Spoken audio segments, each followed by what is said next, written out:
Swazdaï les amis, aujourd'hui 138e jour de l'aventure réveil à Kampot. Alors, j'avais mis mon réveil comme les jours précédents à 6h. Avant même d'ouvrir les yeux, j'ai entendu le bruit de la pluie. Je crois qu'il a plu une partie de la nuit. J'ai dormi 1 heure de plus, 2 heures de plus. Il pleut toujours. Là, il est 9h passé. Il pleut toujours. Alors, je suis venu quand même, j'ai pris la moto. Je suis venu quand même au marché parce que j'avais très faim. Mais alors, moi, je ne veux pas dire que c'est exceptionnel, mais généralement, pendant la saison des pluies, pendant la mousson au Cambodge, il pleut généralement en fin d'après-midi vers 4h30, 5h. Même pendant la saison des pluies, il fait beau le matin au Cambodge. Les nuages ont tendance à arriver vers midi, les nuages s'accumulent et puis ça commence à monter en pression et ça éclate généralement vers 5h, 5h30, 6h, ça peut durer 1h, 2h, 3h. Quand il pleut comme ça dès le matin, généralement c'est fou.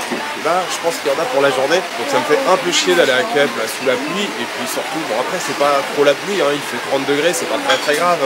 Je vais pas vous faire d'image, déjà ma caméra hier elle a bouffé la flotte et elle merde toujours, hein. Vous savez, je vous ai dit une fois en Birmanie, une fois au Népal. L'objectif, il continue de merder de temps en temps, donc voilà, il n'est pas waterproof hein, mon appareil photo. Pour l'instant, je suis au marché, je prends un café là chez ma copine, je vais aller manger un petit bout, et puis pour l'instant, je pense que voilà, ça va être une journée tranquille à la guest, et je vais en profiter pour rattraper tout mon retard sur les vlogs, enfin rattraper tout mon retard, rattraper un peu de retard sur les vlogs, et puis si vraiment ça s'arrange, je vois que ça se découvre dans la journée, donc j'irai me balader, mais pour l'instant, franchement, c'est très compromis. Voilà.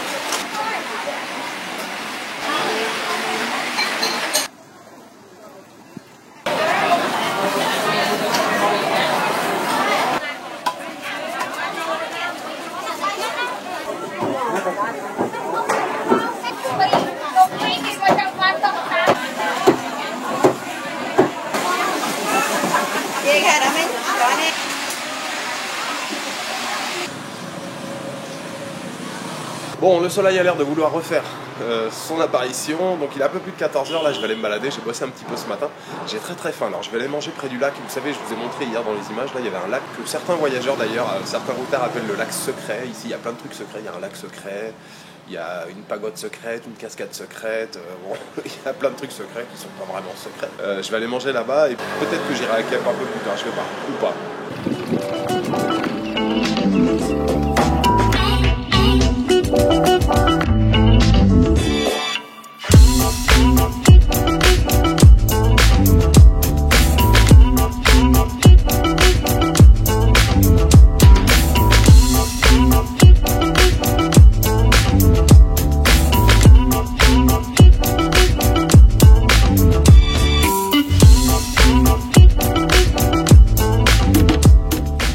Ça y est, je suis arrivé au lac secret, je ne faut pas le dire, c'est secret. Il me faut rigoler avec ça. Vous voyez, il y a un petit restaurant ici, là, tranquille, avec des petites huttes là pour se poser. Il y a les hamacs, on est juste au bord du lac, c'est vraiment top. J'ai pris une petite assiette de Baicha Seitko, riz sauté au bœuf. Je vais pouvoir me poser tranquillement, profiter du hamac. Je ne sais pas si j'irai à Kep, il est quasiment 3h30.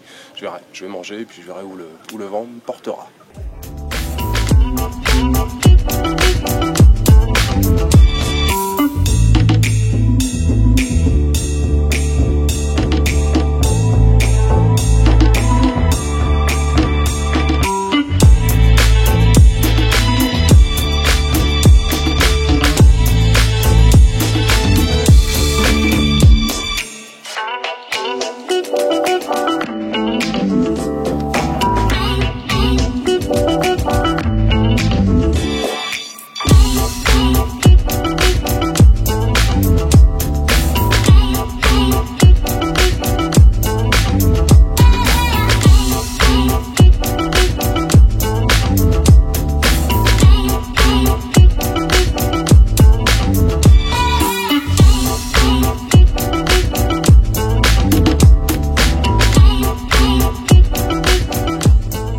Voilà, je suis arrivé à Kep, ça fait à peu près 1 heure là que je fais le tour. Alors Kep, c'est une ville assez rigolote, c'est une ville mais sans vraiment centre. Il y a une rue qui longe le front de mer. En fait, c'est une station balnéaire qui avait été construite par les Français. Ils venaient passer le week-end ici là, pour échapper à la chaleur de Phnom Penh. Et puis bon, il y a eu le régime Khmer Rouge. La ville a été complètement abandonnée. Enfin, après le protectorat français, voilà, il y a les riches riches Cambodgiens qui avaient récupéré les villas. Il y a des villas qui ont été construites aussi dans les années 60-70. Et puis quand il y a eu les Khmers rouges là, qui se sont fait chasser, il y en a beaucoup qui se sont réfugiés ici dans les villas. Et il y avait énormément de villas, il y a encore une dizaine d'années, une douzaine d'années. Énormément de villas ici, là sur le front de mer, mais complètement décrépies avec des trous de balles partout. Quand je suis venu en 2005, ici c'était une ville fantôme. Il n'y avait rien, il y avait un chemin, enfin il y avait une route, mais qui était un chemin qui n'était pas goudronné. Aujourd'hui c'est le jour et la nuit, il y a une route, vous voyez, j'ai fait 2-3 images tout à l'heure, il y a une route carrément même à 3 voies, bon c'est un peu exagérateur, mais voilà, Kep a énormément changé, je crois qu'il y a plus de 80 hôtels et guest house ici. Il y a un petit bout de plage qui est loin d'être la plus belle plage du pays. C'est très fréquenté le week-end par les habitants de Phnom Penh qui viennent passer un peu de temps ici là. Et puis comme le week-end dernier, vous avez dit, il y avait 3 jours fériés, c'était noir de monde. Par contre en semaine c'est hyper calme. Et on peut venir aussi à Kep pour prendre le bateau. Je suis justement à l'endroit là où, l'embarcadère où on prend le bateau, pour aller visiter l'île de Koh Tan Sai, qui est pas très loin. En 20 minutes on est rendu. Koh Tan Sai, ça veut dire l'île du lapin. C'est une île aussi où je suis allé en 2005, il y a 12 ans maintenant, il n'y avait strictement rien. Quand je suis arrivé sur cette île, il y avait une femme qui vendait des noix de coco, c'est tout. Il n'y avait aucune construction, rien. Aujourd'hui, il y a pas mal de guest house qui sont pas en béton, hein, qui sont en bois et tout. C'est assez sympathique. Il y a beaucoup de gens qui vont pour passer la journée. On peut bien sûr y passer la nuit puisqu'il y a des guest house. Et voilà, Kep, ça reste assez tranquille, mais surtout en semaine. Hein. Le week-end, c'est très actif avec énormément de monde. Ciao. Donc voilà, petite escapade à Kep. Moi, je préfère loger à Kampot. Je trouve il y a beaucoup plus de charme à Kampot qu'à Kep parce qu'il n'y a pas de centre-ville ici. Il y a un marché qui est un petit peu derrière, mais qui est tout petit. Et il n'y a pas vraiment, je trouve, d'âme. En fait, c'est juste une ribambelle d'hôtels et de guest house. Mais voilà, j'aime bien faire un petit tour et puis respirer l'air marin. Ça fait toujours du bien.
Magnifique fin d'après-midi avec ce superbe paysage.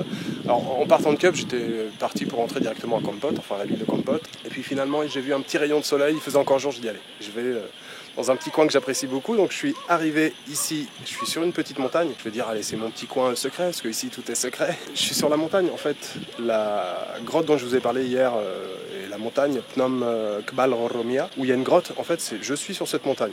Alors la plupart des gens, des touristes qui viennent, ils vont visiter la grotte, ils gardent leur moto, ils visitent la grotte et ils repartent par le même chemin. Mais si vous continuez et vous filez sur ce chemin-là, vous arrêtez quoi, allez, 300 mètres d'après, là, c'est où j'ai garé ma moto juste en bas. Et il y a un petit sentier là qui monte. Alors le sentier on ne le voit pas beaucoup en ce moment parce que c'est un peu recouvert par la végétation. Et ça vous permet de monter ici et d'avoir le panorama que je viens de vous montrer, qui est vraiment terrible. En plus là il a plu toute la journée, alors on voit les rizières qui sont un peu inondées. Voilà, très cool cette vue, franchement, je m'en lasse jamais, je suis toujours content de venir ici là. J'ai hésité à venir hier et puis bon, il faisait déjà trop nuit. Donc c'est cool de s'être arrêté ce soir.